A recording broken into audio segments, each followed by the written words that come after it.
comercializadora na Auren, desenvolvemos mais alguns ativos, e em 2024, no ano passado, a gente inaugurou o Sol do Piauí, Sol de Jaíba, Sol do Piauí, que é o primeiro parque híbrido, primeira outorga de parque híbrido do país, que é motivo de muito orgulho aqui para a gente. E no ano passado também a gente concluiu uma aquisição importante da ES Brasil, o que torna a companhia a terceira maior geradora de energia do país. Empresa que, só passando o slide, em números rápidos, hoje a gente tem 8,8 GB de capacidade instalada, a gente está em 9 estados, aqui do ladinho dá para ver a dispersão geográfica da Auren, uma das maiores empresas de energia do país e a maior comercializadora, né? Então, isso é um pouquinho aqui da Auren, a gente é listado desde 2022 na B3, Novo Mercado, e, enfim, temos aqui um portfólio de geração hidrelétrica, eólica e solar, 100% renovável. Mas o caso que eu vou trazer aqui não é um caso da Auren, é um caso de vidas pregressas aqui. Vou contar um pouquinho desse caso para vocês agora. É um caso de uma usina que se chama Pedra do Cavalo. Quem trabalha comigo aqui, está conectado, conhece bem o caso, já ouviu falar bastante. Mas uma situação bastante delicada que a gente viveu aqui há algum tempo. Eu queria que vocês imaginassem a seguinte situação para a gente começar o bate-papo aqui. Você tem um contrato de concessão para exploração de uma usina hidrelétrica, obteve a licença ambiental em 2005 e ela venceu em 2009, era uma licença com 4 anos de vigência.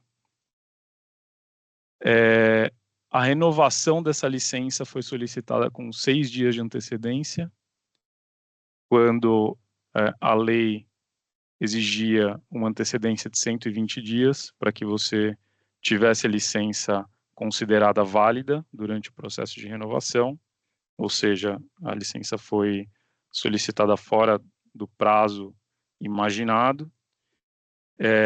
O órgão ambiental, em determinado momento, decidiu pedir uma anuência para seguir no processo de licenciamento, essa anuência do ICMBio, e eu vou falar já por que do ICMBio.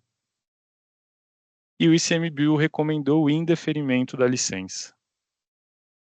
Logo em seguida, o Ministério Público Federal, que atuava justamente por conta da presença do ICMBio nesse processo, emitiu um parecer com uma recomendação de indeferimento da licença e interdição das atividades da usina. Agora a gente para pensar quais são as implicações disso. Quando você para a operação de uma usina hidrelétrica do tamanho de Pedra do Cavalo, né? Primeiro que você deter a licença é uma condição do contrato de concessão. Então você está descumprindo o contrato de concessão, isso pode implicar na caducidade da concessão. Segundo, se você tem dívida, se você contratou com BNDES, BNB, se você emitiu debêntures, muito provavelmente o seu contrato de dívida tem uma cláusula de vencimento antecipado se você não tiver licenças materiais, como as licenças ambientais. E pior que isso, se a cláusula de vencimento antecipado for acionada, você ainda provavelmente vai ter um cross default com outras dívidas, ou seja, você acelera todas as outras dívidas que você tem contratadas, elas vencem antecipadamente. E, além disso, a responsabilização da administração, né? Os administradores aqui sendo implicados, eventualmente, com certeza, na pessoa física, né? E aí você, diante dessa situação, o que você faz? Esse era o dilema do caso. Então, vou contar uma historinha para vocês. Primeiro, a história da barragem.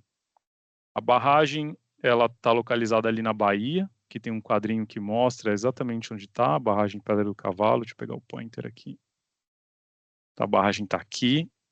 A jusante, que é para baixo, os municípios de Cachoeira e São Félix, e a montante, o reservatório grandão aqui. Essa barragem está entre os municípios de Governador Mangabeira, Cachoeira e São Félix. A barragem foi construída em 1985, ela foi concluída a construção em 1985, e ela foi idealizada à época pelo governo do estado para a regularização da vazão do Rio Paraguaçu. O Rio Paraguaçu era um rio que sofria muito com oscilação de vazão e com frequência inundava as cidades a jusante. As cidades ficam para baixo da barragem.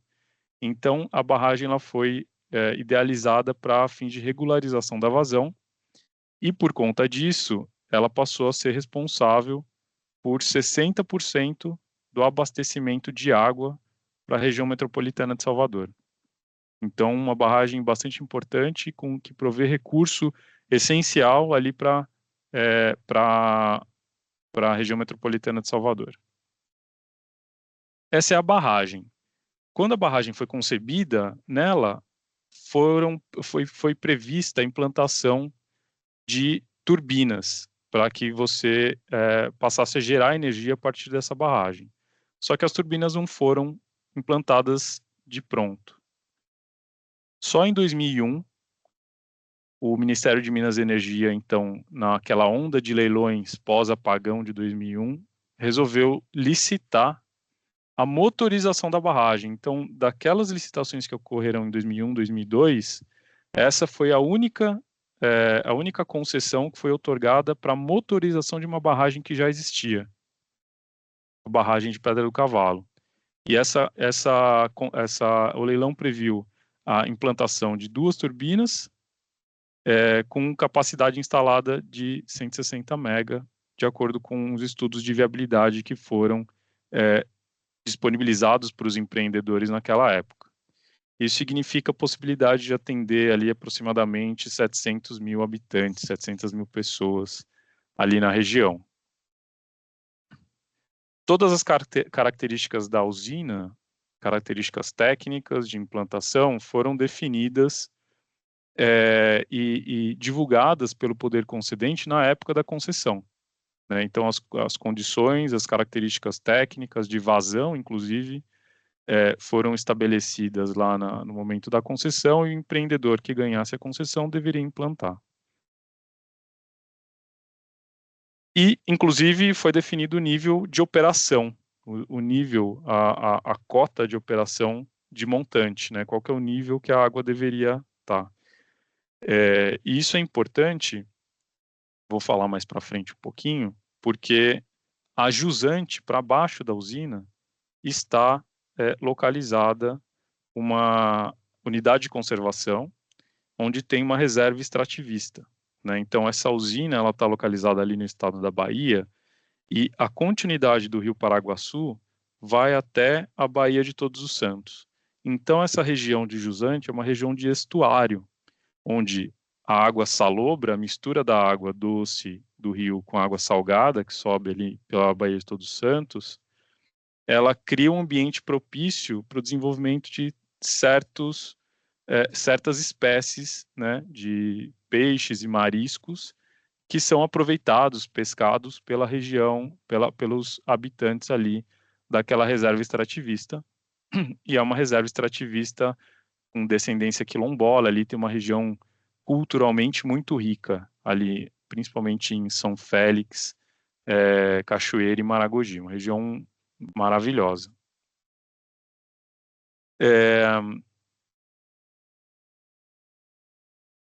Aqui é um slide que eu trago, tem muita informação, mas eu vou tomar liberdade aqui de tirar rapidamente, só para a gente interagir um pouco.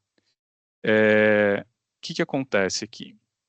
O processo de licenciamento dessa usina ele foi conduzido pelo empreendedor de acordo com os critérios que foram definidos pelo órgão ambiental da época, que era o CRA, tinha um termo de referência que ele emitiu, e para o empreendedor cumprir. Né? Naquela época, o órgão ambiental entendeu que não se tratava de um caso de EIA-RIMA, porque a barragem já era existente. Se a barragem já era existente, não tinha um significativo impacto ambiental ali. Então, você não precisaria fazer EIA-RIMA, né? E aí, como eu disse, a jusante tem essa unidade de conservação. Por ter uma unidade de conservação, a jusante, o órgão que é o gestor da unidade de conservação é o ICMBio. Então, é uma usina localizada no estado da Bahia, num rio estadual, cujo licenciamento é estadual, mas tem uma característica federal, que é a gestão da unidade de conservação feita pelo ICMBio. E a partir daí, você precisou, no processo de licenciamento, houve uma dúvida acerca da necessidade de anuência do ICMBio para a condução do licenciamento. A licença de operação, então, ela ficou vigente até 2009, fevereiro de 2009, e 7 dias antes do vencimento foi solicitada a renovação, né? Quem trabalha aqui com direito ambiental, e o professor Alexandre, o maior especialista aqui do Brasil no tema, sabe que você pedindo a renovação da licença com 120 dias de antecedência, você tem ali, durante o processo de análise pelo órgão ambiental, a sua licença permanece válida, você permanece regular. Como a licença foi solicitada depois desse período de 120 dias de antecedência, então esse requisito, a princípio, não estava cumprido. Eu digo a princípio porque depois a gente, investigando a legislação estadual, identificou que naquele momento do pedido da licença, os 120 dias não era uma exigência do estado da Bahia. Mas isso foi um detalhe ali do processo, que a gente acabou usando, e coincidentemente, eu não lembro se o Alexandre, não sei se o Alexandre lembra disso, mas foi um parecer dele que trouxe essa informação para a gente, lá da época. Lembro demais, lembro demais. E aí, o que acontece? Desde 2009, quando venceu a licença, a companhia ficou com trocas de correspondências com o órgão ambiental e o ICMBio, discutindo, e o órgão ambiental discutindo se precisaria ou não da anuência do ICMBio para a continuidade do licenciamento, e isso se deu até 2013. Então, se passou 3, 4, 5 anos, até 2014, e a companhia trocando correspondências, atendendo às solicitações do INEMA, sempre que chegava um ofício respondendo, mas não havia uma efetivação da continuidade do licenciamento. O que começou a gerar, dentro da companhia, uma preocupação muito grande, porque, em paralelo, tinha um inquérito civil em andamento, conduzido pelo Ministério Público Federal, e que dava conta de irregularidade, operação sem licença, responsabilização da administração e tudo aquilo que a gente conhece e que nos preocupa. Então a gente falou, não, aqui a gente vai ter que ter um cuidado adicional, porque a gente está diante de um fato que pode trazer consequências mais gravosas aqui para a companhia, né?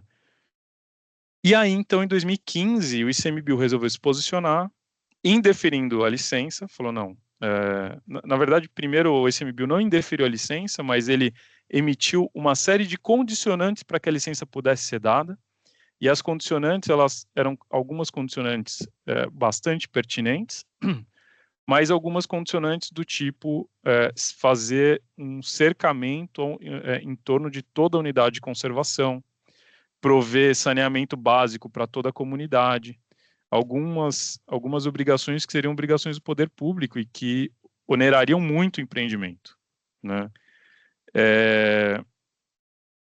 Essa série de recomendações foram para o Ministério Público Federal, e o Ministério Público Federal, então, recomendou a paralisação da usina. Falou, não, agora a usina está irregular, está operando sem licença e tem que parar. Quando o Ministério Público adota esse posicionamento, daí é instaurado o pânico, a preocupação dentro da companhia, né? Com todas aquelas consequências que a gente comentou há pouco, vencimento antecipado de dívida, contrato de concessão e tudo mais. E aí eu vou trazer para vocês aqui a continuidade do meu slide, porque aqui a gente tem a usina, e eu queria falar um pouquinho dos atores que estavam envolvidos aqui. Quem são os stakeholders que nós temos nessa situação? Primeiro, a ANEEL, representando o poder concedente, agência reguladora que fiscaliza e dá as orientações para o cumprimento do contrato de concessão. O ONS, o operador do sistema, é quem despacha a usina, quem determina se a usina vai gerar, não vai gerar, quando vai gerar. Então, quem determina a operação é o ONS. E para o ONS determinar a operação nessa usina, ela depende de uma interação com o órgão da Bahia, que é a empresa de saneamento. A empresa de saneamento, como o reservatório, a água do reservatório abastece a região metropolitana de Salvador, a Embasa é a empresa responsável por levar essa água. Então, depende de uma interação ali com esse órgão.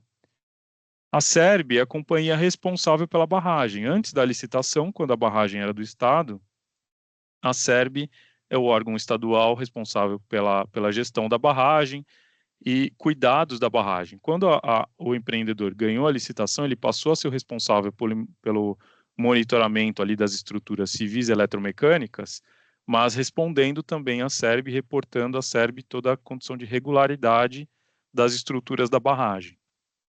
O INEMA, que é o órgão ambiental estadual, responsável pelo licenciamento estadual. O ICMBio, o órgão gestor da unidade de conservação. A comunidade, não só a comunidade jusante, mas também os integrantes ali da reserva extrativista, pescadores, quilombolas, comunidade tradicional. O Ministério Público Federal, o Ministério Público Estadual e, no centro de todos esses interesses, o empreendedor.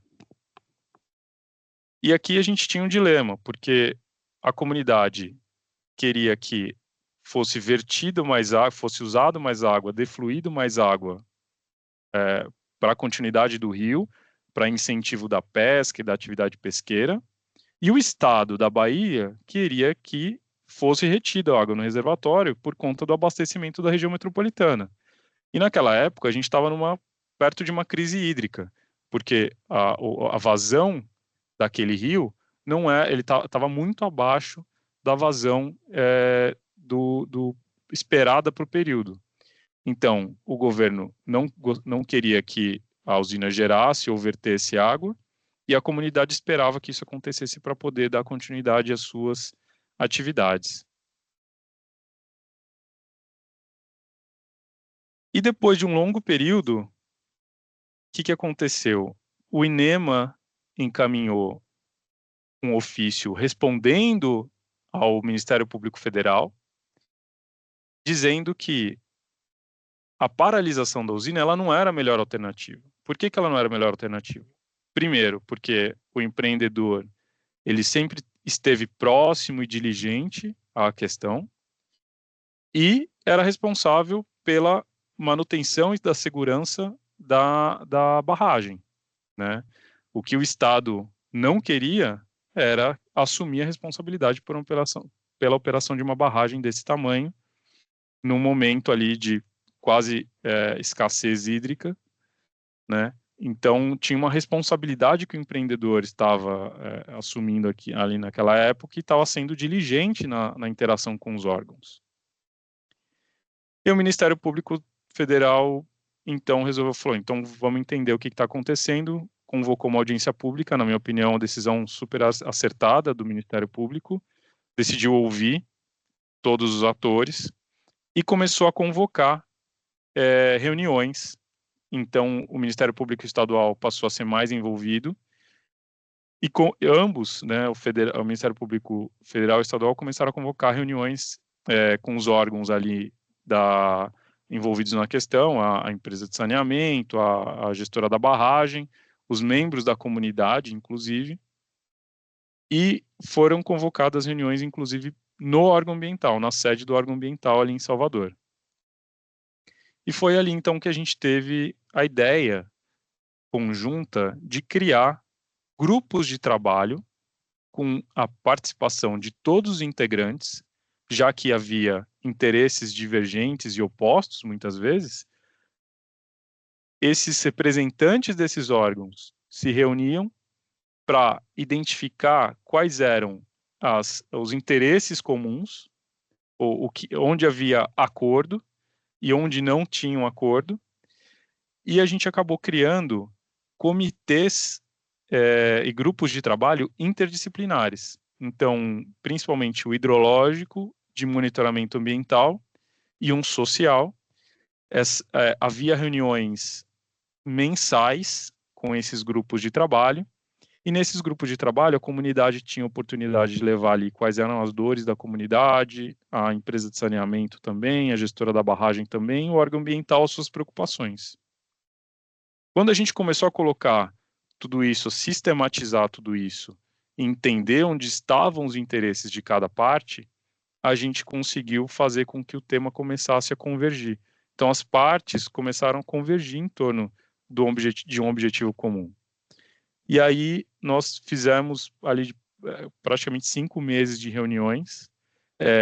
Além desses grupos disciplinares, desses grupos de estudo, nós criamos um comitê executivo, que se reunia também uma vez por mês, e o comitê executivo era basicamente composto por integrantes das lideranças, né, do órgão ambiental, Ministério Público, o Ministério Público não estava nos grupos de estudo, mas estava no comitê executivo, membros da diretoria da companhia, né, e gestores de modo geral, para reportar os trabalhos que estavam sendo realizados nos grupos de trabalho interdisciplinares.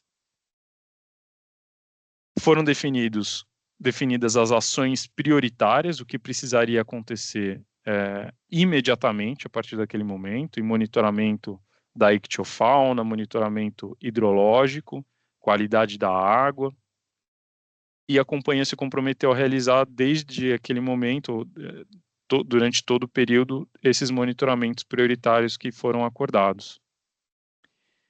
Considerando ali que os interesses começaram a convergir, todas as partes entenderam que faria sentido estabelecer ali, primeiro, um acordo operativo para qual seria a melhor forma de operar o empreendimento, entendendo que ele era um empreendimento de interesse do Estado e da comunidade, de modo geral, não só pela água, mas pela geração de energia. E a partir desse acordo operativo, começou a ser desenhado um termo de acordo geral com algumas obrigações, um termo de compromisso, em que ficaram estabelecidas algumas obrigações ao longo do tempo para o empreendedor. Celebrado esse termo de compromisso, o órgão ambiental novamente voltou para o processo de obtenção da anuência do ICMBio, e o ICMBio entendeu que faria sentido celebrar um termo de compromisso dentro daquelas condições, e assim foi celebrado um termo de compromisso. Esse termo de compromisso, ele estabelecia que, cumpridas aquelas condições e realizados todos os monitoramentos no prazo de 2 anos, a companhia, no final do período, receberia a licença ambiental. Essa foi uma solução que atendeu os interesses de todas as partes. Todo mundo ali cedeu um pouco, né, como naturalmente tem uma negociação, mas a situação, de alguma forma, com esse termo de compromisso foi resolvida, e, além disso, o nosso inquérito, que já estava em andamento há 10 anos, foi arquivado. O Ministério Público entendeu que ali houve a perda do objeto, e com a perda do objeto, o inquérito foi arquivado.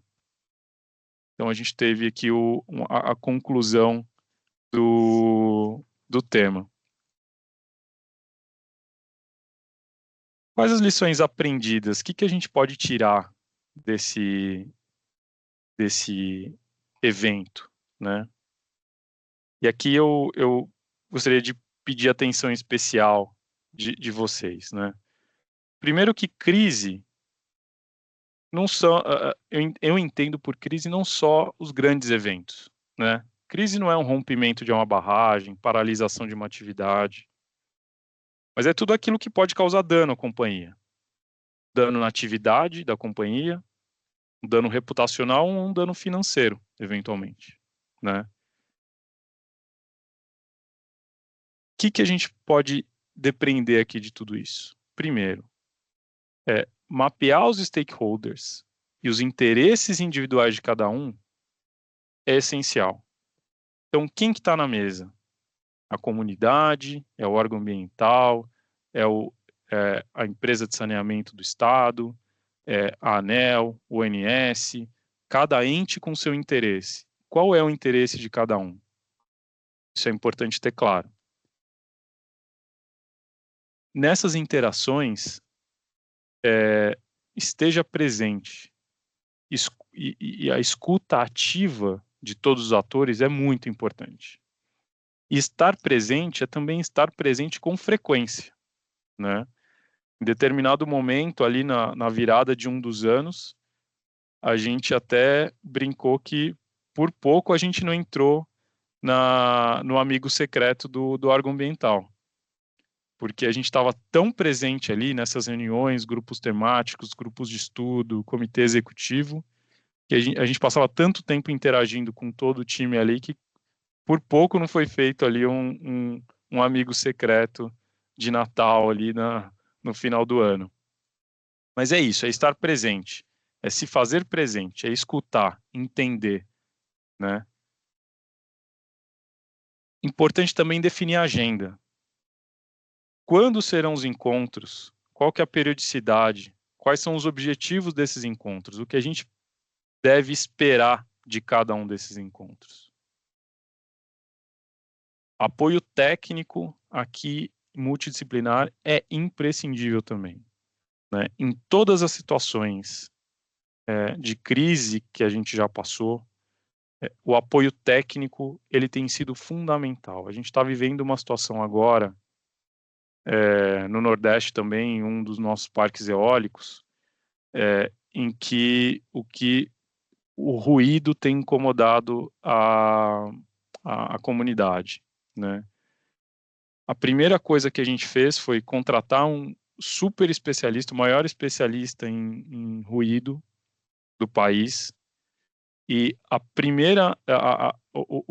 o ato subsequente foi chamar ele para dar um treinamento para todo mundo aqui da companhia sobre o que é ruído, quais são as definições, quais são as formas de mitigação, para que a gente entenda que a gente esteja tecnicamente dentro da informação, e isso ajude a nossa tomada de decisão ao longo do processo. E não é só o técnico, é o técnico engenheiro, é o técnico de som, é o técnico de ambiente e é o advogado também. O advogado tem que estar presente aqui. Em determinado momento desse processo, eu resolvi solicitar um parecer de um escritório especializado. E não foi surpresa minha, ao invés de trabalhar os problemas, eu já sabia que tinha, né? Mas esse parceiro, ele elencou todos os problemas que eu poderia ter, inclusive responsabilização criminal, eventual e tal, da administração. Então, saber escolher o parceiro aqui é muito importante também, né? E foi aí, depois que eu recebi esse parecer, e, enfim, sem puxar a sardinha aqui, mas liguei para o Alexandre e falei, Alexandre, preciso que você revise isso aqui para mim, dá uma olhada aqui nesse tema, e ele achou ali na legislação local algumas saídas para a gente trabalhar junto com os órgãos ambientais. Então, o apoio técnico aqui é fundamental. Mas o apoio técnico é para te dar subsídio para que você estude o tema. Você precisa conhecer a fundo o tema. Conhecer superficialmente não vai ajudar na tomada de decisão. Entender os detalhes técnicos. Em determinado momento, eu estava debruçado com um time de engenharia, estudando quais eram os níveis de abertura das comportas. Porque a partir do nível de abertura das comportas, a gente ia mexer na vazão de jusante. E isso hoje pode parecer óbvio, mas quando você está no meio da questão, um dos pedidos do ICMBio era que você abrisse pouco a comporta para deixar a água vazar um pouquinho durante todas as horas do dia. Só que isso tinha uma limitação técnica na barragem. Então, você tem que conhecer também das limitações técnicas, características técnicas. Muito importante também ser transparente, né? Acho que a partir da transparência você cria uma relação com o interlocutor, com quem está do outro lado, seja com o órgão ambiental, com a comunidade, com o Ministério Público.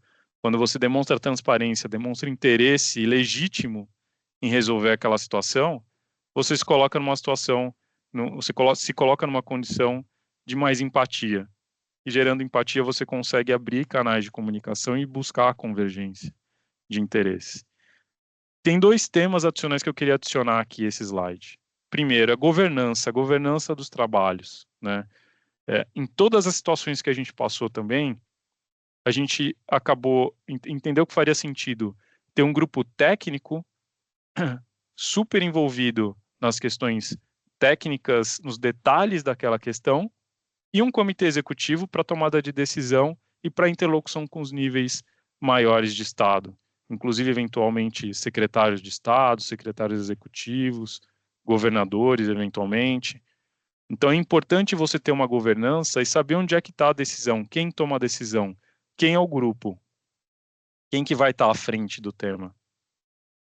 E a formalização de cada passo. Cada passinho que você dá, por menor que ele seja, é importante você formalizar. Faz ata de reunião, lista de presença, quem está presente, quem não esteve presente, convida para a próxima. É muito importante ir gerando essa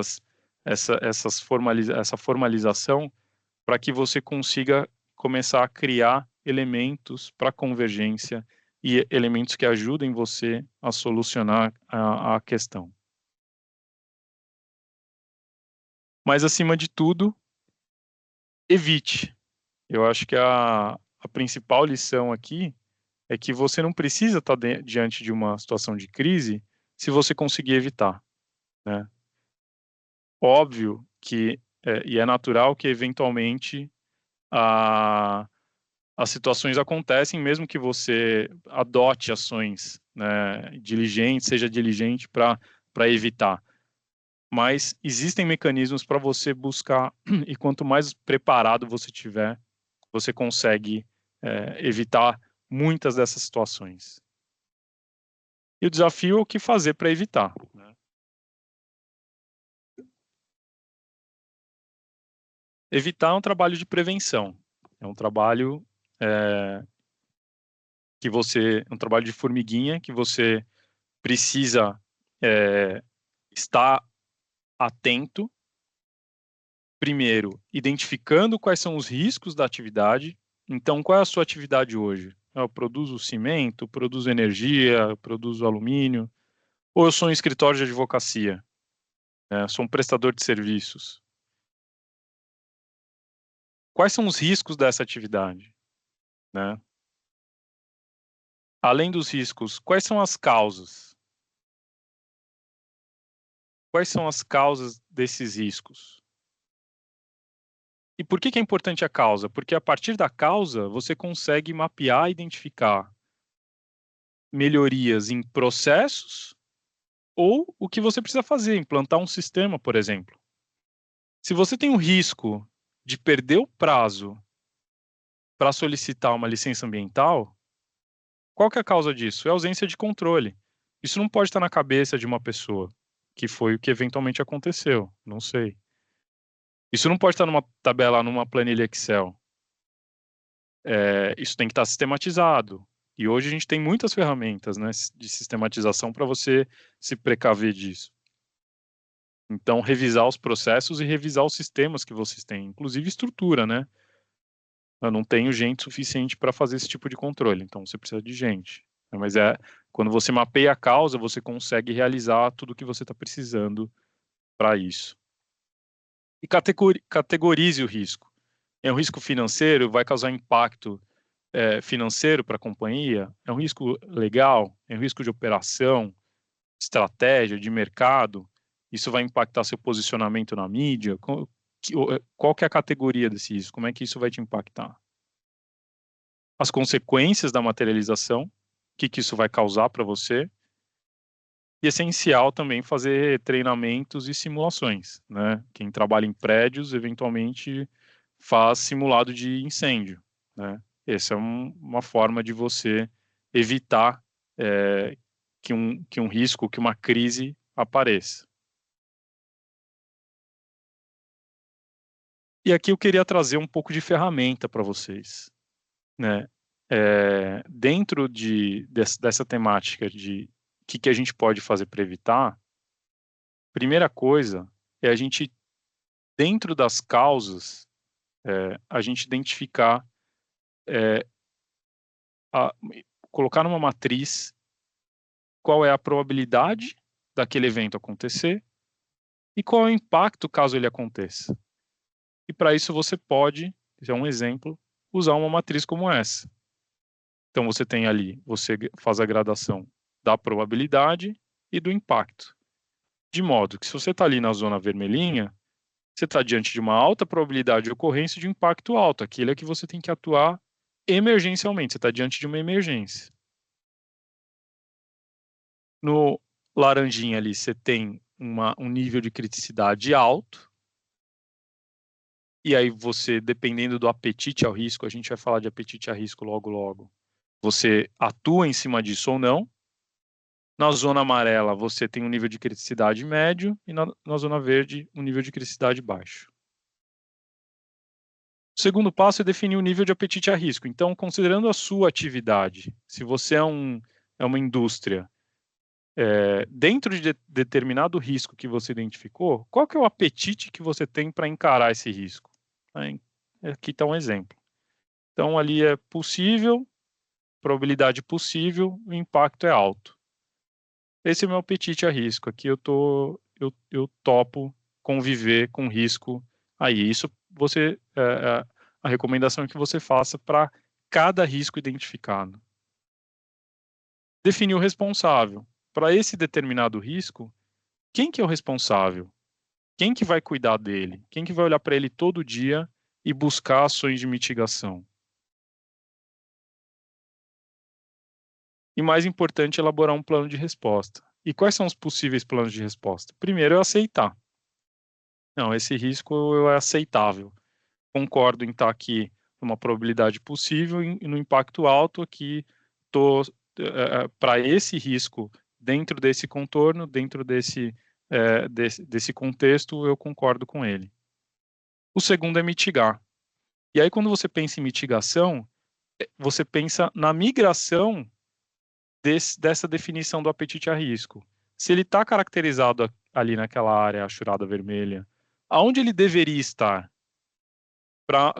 Quais ações que eu posso fazer para mitigar esse risco de modo que ele se torne um risco com probabilidade, por exemplo, possível e um impacto baixo. E aí, a partir dessas ações de mitigação, você define o que você pode fazer e, eventualmente, colocar até em metas do time, né, para implantar, para adotar essas ações de mitigação.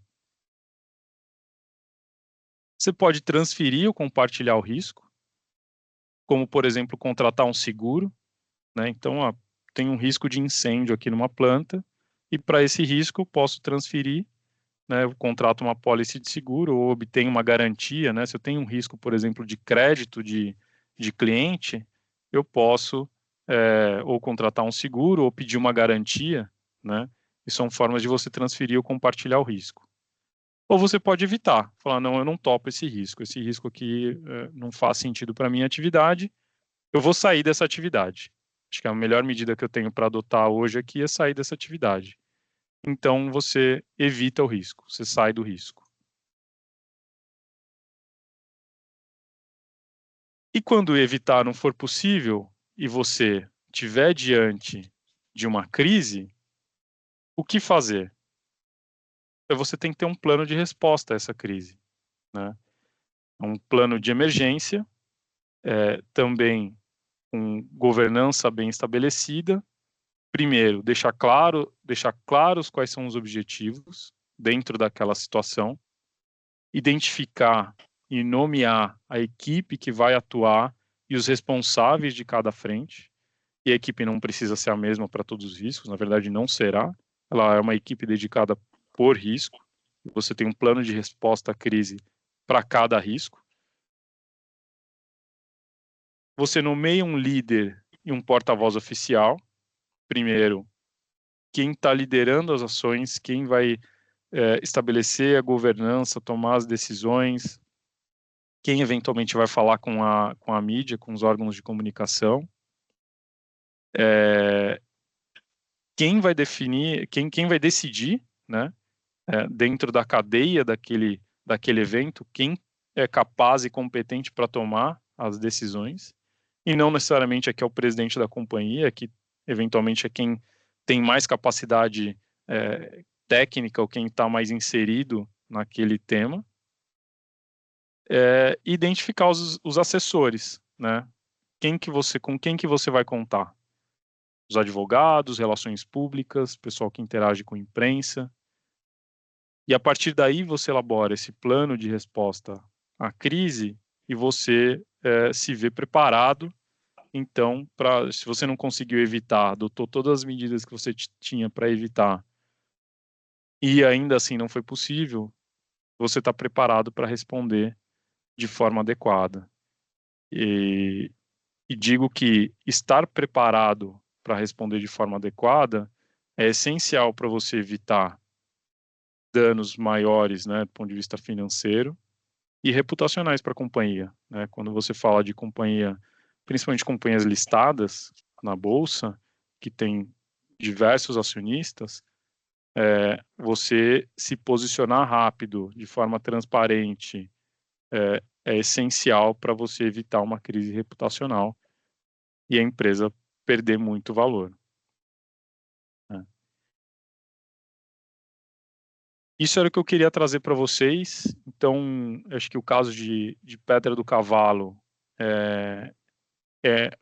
foi um evento que a gente teve de experiência, dentre outros aqui, mas de todos esses que a gente viveu até hoje, eu procurei aqui trazer elementos comuns, elementos que a gente consegue identificar em todas as situações que a gente viveu e adotando esses parâmetros e essas ferramentas, seja de gestão de risco, seja de resposta à crise, a gente, ou para tratar cada questão caso a caso, a gente conseguiu até hoje, né, bons resultados, e isso não significa que são somente essas ações que a gente pode adotar. Eu acho que tem o caso a caso, né, o caso específico, eventualmente exija medidas adicionais e medidas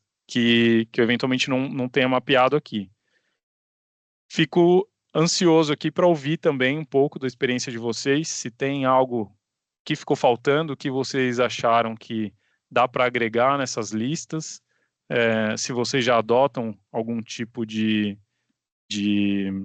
medida nesse sentido. Agradeço aqui desde já, Alexandre, e fico super à disposição aqui para a gente interagir um pouco com o pessoal e seguir aqui na nossa agenda. Deixa eu parar de compartilhar. Legal, muito bom mesmo. Bom, eu vou pedir para quem puder, como o Sandro, muito bem-vindo, ligar as câmeras para que a gente possa conversar, será super bem-vindo. Carlos, meu primeiro que aula sobre gestão de crise, que bacana, né? Quando a gente conversou, você está me ouvindo, bem? Estou ouvindo Tá me bem. ouvindo bem? Quando a gente conversou para montar como é que seria a aula, e aí você sugeriu a ideia de falar sobre discutir um caso concreto, eu achei o máximo, mas eu não sabia que você ia falar sobre esse caso. E quando você começou a falar, eu falei, cara, que bacana, porque eu tenho tanta coisa para falar desse caso, eu vou me segurar, né? Porque, e até uma perspectiva mais de direito ambiental em relação a esse caso, né? Porque ele tem muito conteúdo para falar sobre esse assunto, né? Mas antes disso, eu acho que o que você trouxe sobre gestão de crise se aplica em inúmeros casos, né? O que a gente mais tem, seja no setor elétrico, ou seja em outros setores, especialmente de capital intensivo, de infraestrutura, é uma enormidade. Então, muito bacana, e essa aula está sendo gravada e depois a gente vai disponibilizar. Eu queria fazer rapidamente, eu vi que o Sandro quer levantou a mão, só fazer alguns comentários que eu acho que são importantes para contextualizar, sob o ponto de vista jurídico-ambiental, este caso. Porque esse caso tem algumas particularidades que servem de exemplo para reflexão. Primeiro, perdeu o prazo de 120 dias. Na verdade, e aí, que prazo é esse? Né? Esse prazo é desde a resolução CONAMA 277 de 97, que fazia referência especificamente à licença de operação. Depois, com a lei complementar, é um prazo para qualquer pedido de renovação das licenças e tem o efeito de pedido neste prazo, a licença continuar em vigor até que o órgão ambiental se manifeste. A questão é, perdi o prazo. Se o mundo acabou, eu transformei o empreendimento que até então era regular, com licença, num empreendimento irregular, é evidente que não, é uma mera formalidade. Não pode, porque esse negócio é tão surreal, e infelizmente não é o único caso, mas ele é tão surreal que eu tenho um empreendimento que está operando, está licenciado, perdeu o prazo de 120 dias, isso sem considerar a legislação da Bahia, né? Porque ainda tem esse agravante, né? Como você mencionou muito bem. Mas mesmo que a Bahia não tivesse disciplinado isso, qual que é o sentido de dizer, bom, então eu vou retomar do zero o licenciamento? Porque retomar do zero o licenciamento significa avaliar se aquele empreendimento será, do ponto de vista ambiental, viável ou não. Então, como é que eu vou avaliar a viabilidade ambiental de empreendimento que está implantado em operação há décadas? Você faz o quê? Vai derrubar o empreendimento? Joga fora? Por quê? Qual que é o sentido de eu conduzir um processo de licenciamento do zero se eu não posso permitir ao órgão ambiental que conceda ou não a licença prévia? E não faz sentido conceder ou não uma licença prévia de empreendimento que já está implantado há muito tempo. Então, o problema lá atrás foi a decisão do órgão de retomar ou conduzir o processo do zero. Depois disso, a gente tem outros elementos que são importantes. Você mencionou muito bem a unidade de conservação. E aqui tem alguns detalhes, mas tem um detalhe que é difícil não mexer na cadeira, que é o fato de que a unidade de conservação foi criada muito depois do empreendimento que já está em implantação e operação, certo, Carlos? Exato. Então, qual que é a lógica aqui? Porque eu estou vendo que a gente tem vários alunos, tem da pós de Direito de Energia, tem ex-alunos, tem pessoal do escritório, tem pessoal da BIDEM, tem pessoal da vários Auren. grupos, tem pessoal da Auren, tem da BD Infra, tem vários colegas aqui. Então, como é que essa anuência? Essa anuência está lá na Lei Federal 9985 de 2000, que é a lei que criou o Sistema Nacional de Unidades de Conservação, a lei do SNUC, lá no artigo 36, parágrafo 3º, que diz que quando o empreendimento, aqui alude o caput, eu já esclareço o que está no caput, afetar a unidade de conservação ou sua zona de amortecimento, o licenciamento só poderá acontecer em caso ou após autorização do órgão gestor da unidade de conservação. Que empreendimento é esse no caput? O empreendimento de significativo impacto ambiental, assim entendido pelo órgão ambiental competente como fundamento no EIA-RIMA. Então, tem que ser um empreendimento de significativo impacto ambiental e que tenha EIA-RIMA e que o órgão ambiental entenda que é significativo com base no EIA-RIMA. Qual que é o pressuposto? Que eu vá implantar o empreendimento após a unidade de conservação estar em funcionamento. Porque, do contrário, se eu, Estado, município, União, resolvo criar uma unidade de conservação, não posso exigir daqueles que já estão implantados pedir autorização para mim. É o contrário. Exatamente. Se eu quero que você não esteja onde você está, porque você é incompatível com os objetivos da unidade de conservação, o que eu tenho que fazer? Te desapropriar. Eu não posso criar e digo assim, agora, todos aqueles que estão implantados aqui, se virem. Não, a lógica é inversa. E o fato de ter perdido o prazo não pode transformar um empreendimento que é anterior em posterior, porque ele não é posterior, ele é anterior.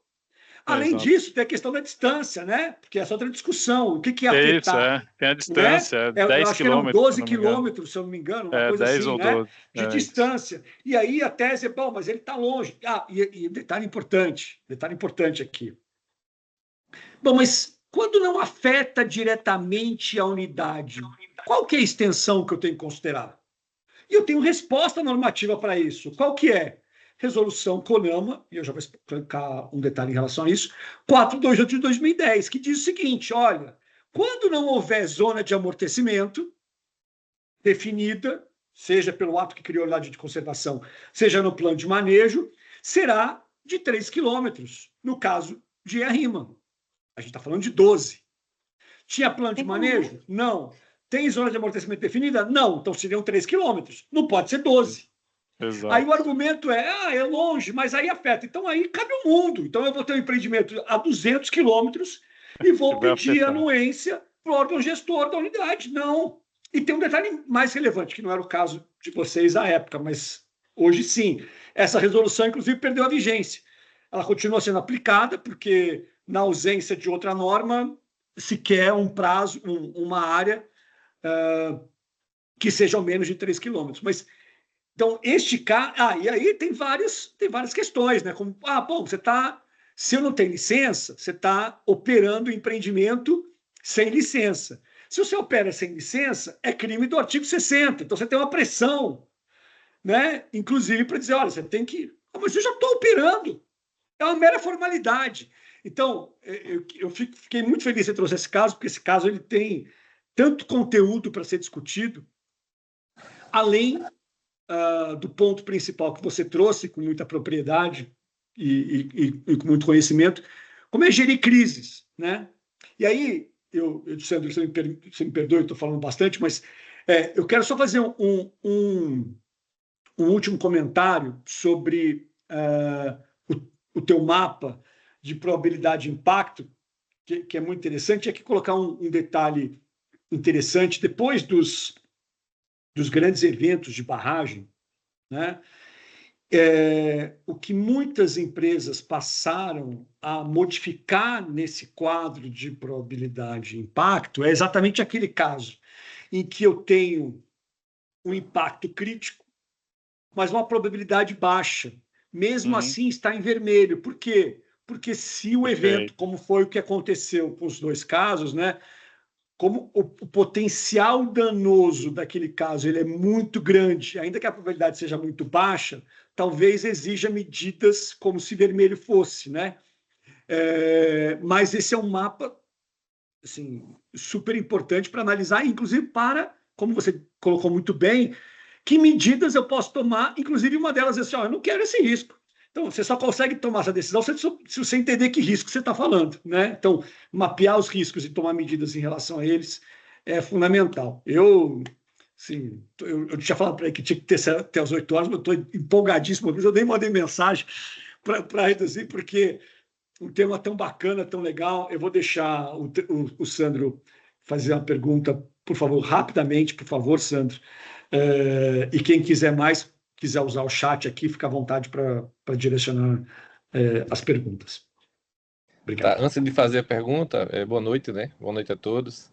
Eu queria parabenizar aí, tá? Primeiramente, a professora Alexandre, né? A coordenação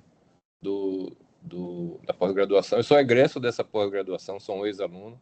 Estou aqui feliz de participar. Foi brilhante aí, viu, Carlos, a sua apresentação. O estudo de caso ele tem assim, traz bastante a visão, né, sobre o que é a dimensão do direito de energia, né, e aspectos e nuances que são específicos, né, e que você colocou muito bem, é preciso ter o conhecimento técnico para poder lograr êxito aí nas questões. Gostei bastante aí, principalmente porque não foi só uma apresentação de um estudo de caso, né? Você deu um roteirozinho ali, como é que vai gerir questões... Gerir crises, né? Gestão de crises, né? E essa matriz de risco aí, né? Está bem alinhada aí com a ISO 31000, que vê essa questão de gestão de risco. O que eu fiquei, assim, a minha pergunta, para ser breve, tá?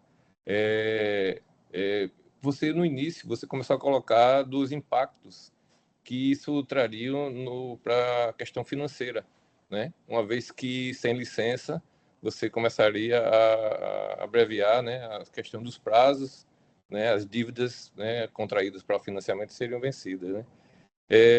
Eu não sei se você tem essa informação, mas se puder falar um pouco a respeito de como é que isso foi tratado, de alguma forma, porque a partir de 2009 até 2016, quando começou a ter a formação dos grupos, né, teve um período aí, um lapso de tempo, um hiato, né? Como é que isso foi tratado aí diante desse caso? Muito obrigado. Perfeito. O Carlos, só fazer um comentário. O Sandro, como ele disse, terminou a turma 2 da pós, excelente aluno, tem uma vida no setor elétrico, né? Um aluno super participativo, super atuante. Então, que bom, fico feliz que você esteja participando aqui com outros colegas e feita uma pergunta muito pertinente. Carlos, é com você. Excelente, Obrigado. Sandro. Obrigado, prazer aí, Sandro, não te conheço, prazer conhecê-lo, obrigado pela pergunta. O que aconteceu na prática nesse período foi que a operação da companhia continuou normalmente, né? A decisão que foi tomada na época foi, enquanto não houver uma determinação de um órgão competente para que seja paralisada a operação, a companhia entende que a gente está no meio de um processo de renovação de licença. E a gente atuou como se assim tivesse. Então, a licença estava vigente, por todos os motivos que eu ratifico aqui, que o Alexandre trouxe. As condicionantes ambientais estavam sendo cumpridas e continuaram dentro do cenário que era possível continuar, porque tinham muitas condicionantes que eram feitas por campanhas, né? Então, as condicionantes que eram possíveis de serem continuadas foram continuadas. E nós entendemos, e até hoje entendo, que o processo o processo de licenciamento continuou ao longo desse período. Então, eu estou convicto aqui por todos os elementos que a gente tem, e a gente traz aqui um recorte da situação, né? Nesse caso tem inúmeros outros elementos, que nós temos bastante segurança para dizer que o empreendimento ele estava regular durante todo o período, né? E por conta disso não houve vencimento de dívida, não houve impactos operacionais e não houve impactos financeiros à companhia. E isso, ao final, foi entendido também pelo órgão ambiental quando ele concordou em dar a solução que foi dada, né? É natural que ao longo desse período você tenha que reportar aos agentes financiadores as discussões que estão acontecendo, né? Então, se você presta uma série de declarações para os financiadores e eles têm que cobrar a renovação dessas declarações periodicamente, e você, nessas declarações, você tem que ser transparente. Estamos num processo de renovação da licença ambiental, que até o presente momento não houve evolução. E fato é que a gente teve nessa situação de 2009 a 2019, né? 10 anos. Perfeito. Muito obrigado. Muito bom. Carlos, deixa eu aproveitar e te fazer duas perguntas conjuntas. Você falou muito bem sobre gestão de crise, o que fazer para se preparar e para viver as crises. Que competências você acha que são fundamentais para quem vai gerir uma crise e para sair dela? O que você acha que, se você fosse elencar elementos decisivos, quais seriam, na sua opinião? Tá, vamos lá. Primeiro, quem está diante na minha opinião aqui, né, Alexandre, quem está diante de uma situação de crise, primeiro, tem que ter uma habilidade grande de tomada de decisão, serenidade em primeiro lugar, né? Acho que é tranquilidade, serenidade e habilidade para tomada de decisão. E aí a pergunta seguinte a essa colocação que eu estou fazendo é como que você desenvolve essa habilidade, né? E aí eu te digo o seguinte: você desenvolve habilidade de tomada de decisão obtendo informação, né? E de que forma você obtém informação? Estudando a fundo o caso, se preparando com antecedência, fazendo uma pós de direito de energia, né? Eu acho que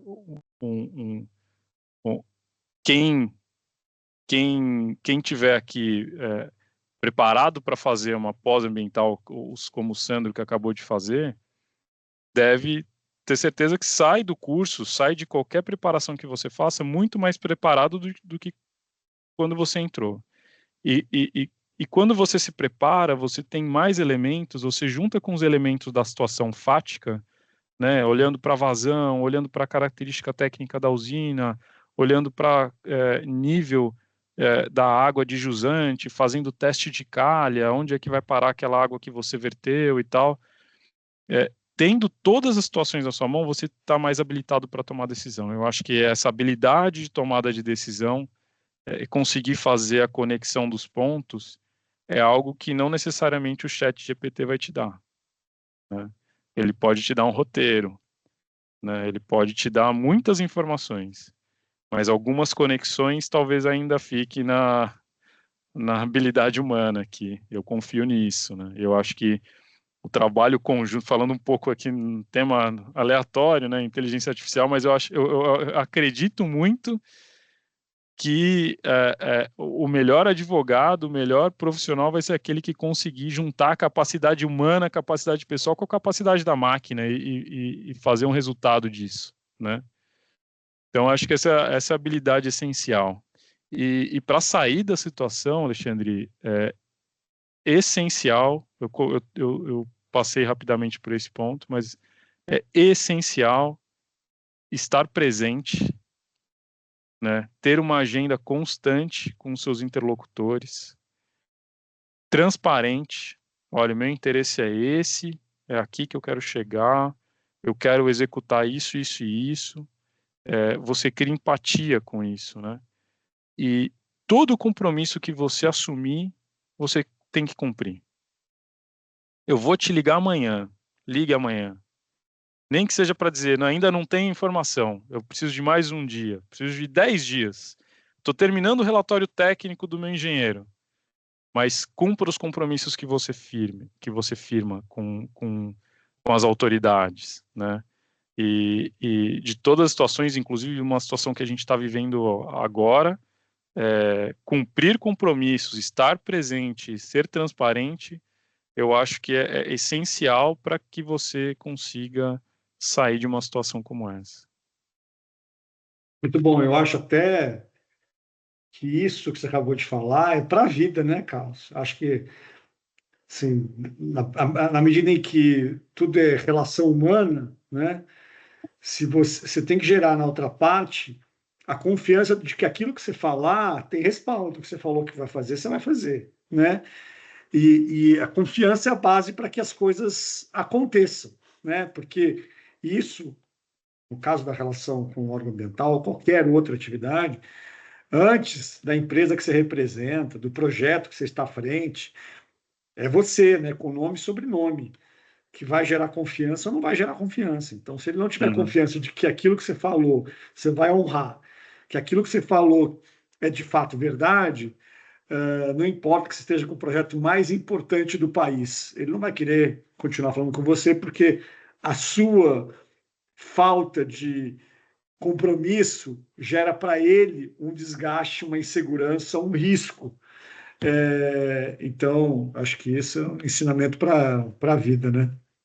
Muito bom. E você cria um colchão reputacional, né? Acho que você vai criando, com essas interlocuções, você vai criando um colchão reputacional que você eventualmente vai precisar dele no futuro, né? Então, sempre, né? quando eu for me sentar no Ministério Público Federal da Bahia de novo, eu falo, pô, vem aqui o cara que assumiu um compromisso, cumpriu o E compromisso, honrou, né? isso aí. E honrou um compromisso. Então, acho que isso tem tudo a ver também com reputação e credibilidade que você vai construindo ao longo da carreira, né?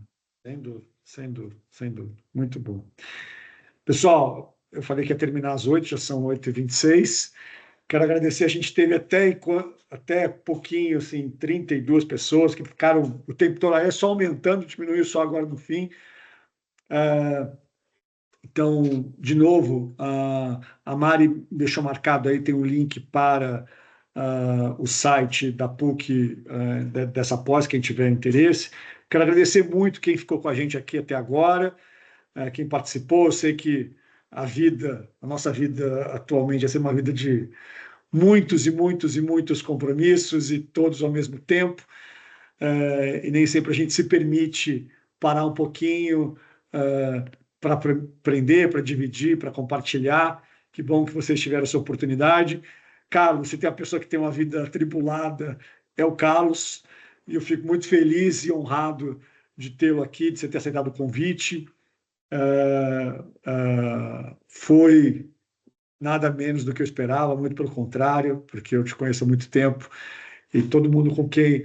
Aliás, a gente divulgou isso antes, as pessoas comentavam: ah, o Carlos é ótimo, não vou perder de jeito nenhum, ele é ótimo, e é de fato, né? Como vocês viram, tem não só uma bagagem enorme, mas uma forma de lidar e de se relacionar com as pessoas que é muito própria, que é muito única. Então, fiquei muito feliz, de verdade. E a gente, como disse, está gravado, depois a gente divulga. E um abraço para todos. Vou te dar a palavra só para você fazer seu encerramento, Carlos. E da minha parte, já agradecer a todo mundo. E um abraço a todos. Alexandre, só tenho a agradecer aqui você e o Gustavo, coordenadores aí do curso. Muito obrigado. Cara, um privilégio aqui estar com vocês. Dividir um pouquinho, né? Muito obrigado mesmo. Fico à disposição aqui. Acho que depois a gente disponibiliza o meu slide. No slide, no material, tem meu e-mail, tem meu perfil no LinkedIn também. Fiquem à vontade aí para contatar. Super obrigado, tá? Prazer Muito aí. bom, muito bom. Abraço a todos, pessoal. Obrigado. Fiquem bem. Abraço.